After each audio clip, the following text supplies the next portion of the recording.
Television presentation of political issues in Northern Ireland have been increasingly biased since Brexit, with unionist representatives, or even journalists presenting a unionist perspective, being harassed during interviews, even on occasions having the point they were making dismissed as irrelevant by the presenter. The following are only 2 incidents, of many, taken from The View from Stormont, an ITV programme where representatives of the unionist community were not only treated in a hostile manner compared to the nationalist guests, but also interrupted while making a point, having it dismissed as irrelevant.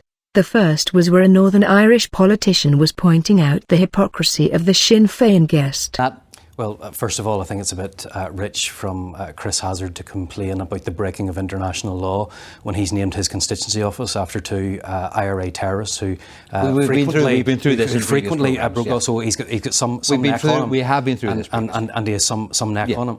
But ultimately, this is about fixing the damage that has been done by the protocol, which Neil enthusiastically supported, and which Chris. The second is in the same programme, where a journalist was drawing a comparison between the treatment of 2 similar incidents, where Sinn Féin withdrew from Parliament for 3 years with little or no media outcry, then the enormous outrage when a Protestant party did the same thing for 3 months. Very relevant, you would think, apparently not, and take note of the nationalist guest in the scene who found the closing down of the Protestant representative very funny. If you would like to watch the episode in question, it is View from Stormont, Episode 218. Pay particular attention to the friendly attitude to the nationalist guests, with little or no interruptions or negative comments, compared to the hostile interview, with many negative interruptions of the few Protestant representatives. UP game plan, you would have thought, for this to drag on interminably in that case. Well, one thing's really clear again about the pressure that DUP is under is there was none of this pressure on Sinn Féin when they brought down Stormont in 2017. That was different. Over This is now.